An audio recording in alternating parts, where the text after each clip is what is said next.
Washington is mourning the loss of former Senate Majority Leader Bob Dole. The former Republican presidential candidate died over the weekend at the age of 98. Many of you, of course, remember Bob Dole as a World War II veteran who earned 2 Purple Hearts and Bronze Stars, but he was also instrumental in shaping policy around the Social Security program and now the Supplemental Nutrition Assistance Program, or SNAP. Let's bring in somebody who's quite familiar with the former Senator Sheila Bair. She's the former FDIC chair. And Sheila, it's good to talk to you today as we remember Bob Dole, particularly because you've got a direct connection. I mean, he really was the one that brought you into the fold in Washington.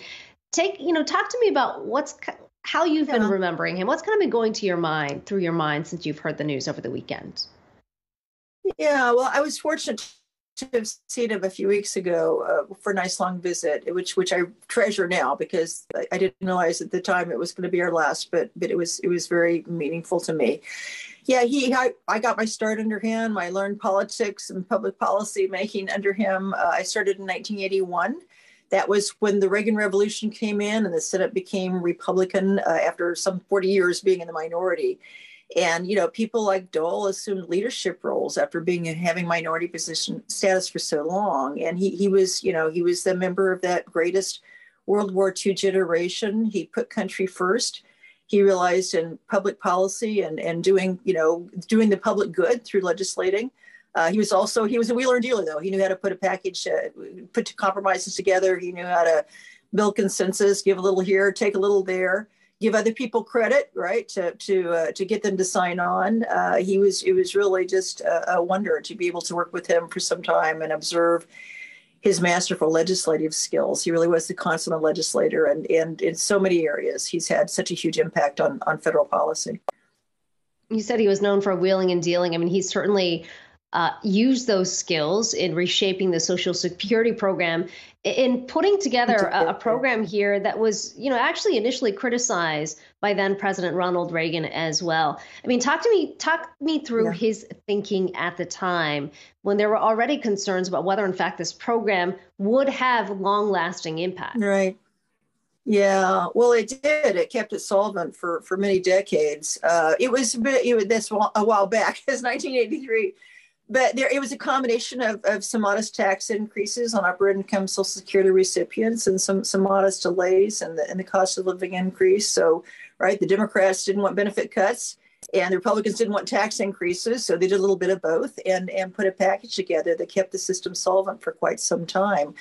And so it's really a good example of compromise and coming together and fixing a program that a lot of Americans continue to depend on.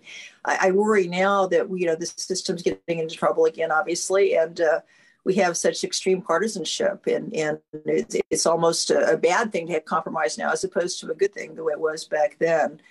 So I do think members of Congress, as they deal with Social Security and all the other issues that confront the nation, realize that compromise is a good thing. Bringing the country together is a good thing. Building consensus is a good thing. And that's just what Bob Dole did so well.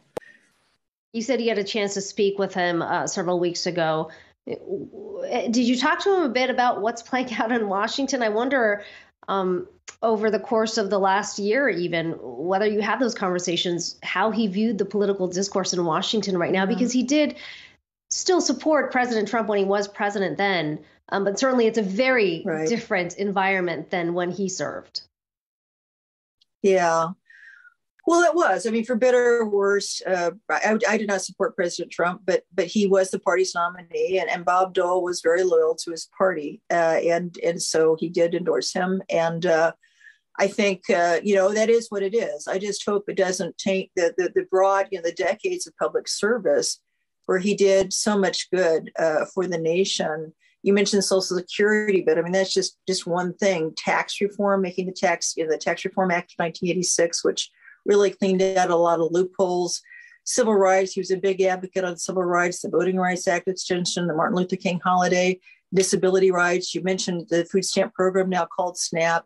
He was a compassionate conservative in the best sense of the word. And he believed in the Big Tent. He talked a lot about the GOP being a big tent, and it pained him. He talked a lot about the underrepresentation of African Americans in our party. as something that bothered him throughout the time I knew him. It troubled him greatly and frustrated him greatly that the Republican Party couldn't make greater inroads. So, I just think I hope people look through the whole course of his career. He was a good friend to Joe Biden, too, and has said a lot of positive things about President Biden. They actually, back when I worked from the Judiciary Committee, Joe Biden was a member of the Senate Judiciary Committee then and worked closely with Dole on the Voting Rights Extension, which I also helped with as a Senate Judiciary Committee counsel. So, he cares about the country, and he's going to support whoever's in office to try to make them be successful. And that was who he was until the very end.